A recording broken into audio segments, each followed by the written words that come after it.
Hi, and welcome to another edition of the Rice Report.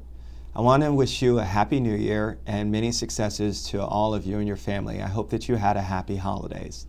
I wanted to give you a brief synopsis of some of the things that I've worked on for the year of 2011 and also what we're looking forward to in 2012. I did want to start off with one of the things that I initially started my very first Rice Report talking about, which is Clarksburg.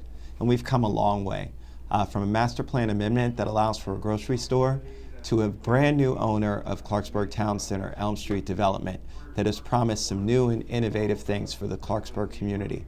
I had vowed that Clarksburg would be back on track, and I'm happy to report that we are now there. And while we continue to work on a myriad of other things that are going to bring great things to Clarksburg, I can assure the residents in knowing that everyone knows how important Clarksburg is and the things that we need to do to make it successful.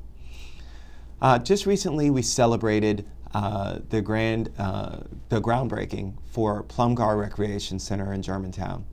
And this has been a community center that has long been dilapidated, undersized, and overutilized by the community. And so it was a great opportunity for us to be able to celebrate and bringing a brand new facility, that Plumgar Recreation Center, to fruition. And so I'm very happy with residents like Joe Nelson, who was very passionate about making sure that this Plumgar Recreation Center came to be, to see that it's now on track and moving forward and should be developed relatively soon. I also want to talk about Olney. My folks in Olney were very concerned about the closing of the Olney Library, and I'm happy to report that in conjunction with the county executive as well as my staff that they've worked together on bringing together a kiosk that will be coming to Olney very soon, and this kiosk will allow for books to be returned and some other basic services so that our Olney residents aren't disconnected. And I have to send a special thanks to Director of Libraries Parker Hamilton for her understanding and being in her service to the Olney community and understanding how important this was for Olney. I also did want to talk about the groundbreaking for the Gaithersburg Library that's right near Montgomery Village. That was a great win for the community as well. That's one of our oldest libraries in our system. And to see that library now coming about, it's going to be multi-levels. Had a chance to go over the plans with a number of people in the community, and we're very excited. So a lot of great things are coming to our library system. We have a lot of new libraries that are on track, and so I'm very happy to see that something that was so important for our community is being realized and that a lot of our libraries are being revamped. Now, I had mentioned before about Montgomery Village and talking about the Gaithersburg Library, but we've also had some crime trends that have started to go in a direction that we don't want them to. We've had a rash of robberies as well as a shooting in Montgomery Village. And I recently attended a meeting with stakeholders from the business community, from the community at large, from the Montgomery Village Homeowners Association, as well as the police department. And we are on top of this. I can tell you right now that in my conversations with Commander Willie Parker Lone have been great in terms of understanding that we need to place more troops on the ground and making sure that our citizens feel protected. And in this upcoming budget, it's going to be a priority of mine that we add additional officers to our budget to make sure that areas of the Up County are not underserved. I've had conversations with Commander Luther Reynolds of the 5th District about some of the crime trends that we also see in the northern parts of the Up County, especially in Germantown and Damascus. And I know they just recently conducted a raid in that area that proved to be very successful in stamping out some of the drug problems in those areas. And so we want to continue to do that, make sure that we have a strong, firm hold in making sure that criminals understand that there is no place for them here in Montgomery County. And I think we can continue to do that with providing our police the resources necessary to make that happen. So that will be another budget priority of mine.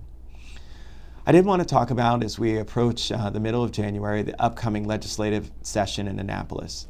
And as many of you know, I used to serve in the General Assembly as a delegate, and I'm now here in the council, and so have a very unique position representing the council at MACO, the Maryland Association of Counties.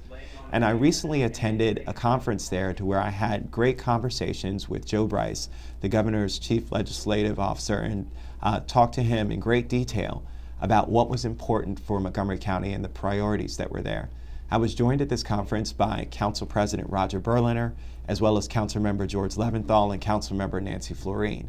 And together we made a valiant effort to make sure that people understood how important it was that money come back to Montgomery County. We are the economic engine of the state, as was said by President Mike Miller of the Maryland Senate. And so I think that it's important to understand that while we are the economic engine of the state, we also need the resources that go along with that. And so when it comes to teacher pensions, when it comes to maintenance of effort, those are things that we need to really make sure we're looking at very closely to make sure that Montgomery County is held harmless. We need to continue on the pathway that I think we've started on, which is starting to bring about more jobs and a stronger economy. And only working in conjunction with the state can we make that happen. As this upcoming budget cycle comes about, I've already started posting questions on my Facebook page, and I encourage you to weigh in to let me know your thoughts. Let me know what you think we're doing is working well as things that we need to do better.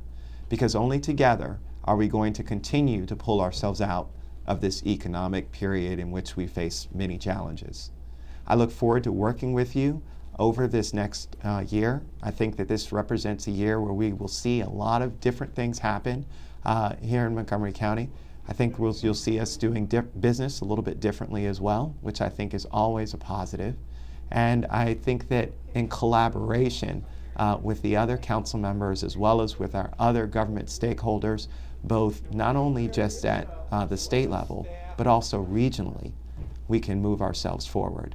So I encourage you to always stay in contact with us. Please feel free to call my office at 240-777-7955. You can reach me on my Facebook page. You can follow me on Twitter. It's Rice Politics. And of course, you can also always email us, craig.rice@montgomerycountymaryland.gov. So thank you very much for tuning in to another edition of the Rice Report from my office, your office here in Rockville. Thank you, and God bless.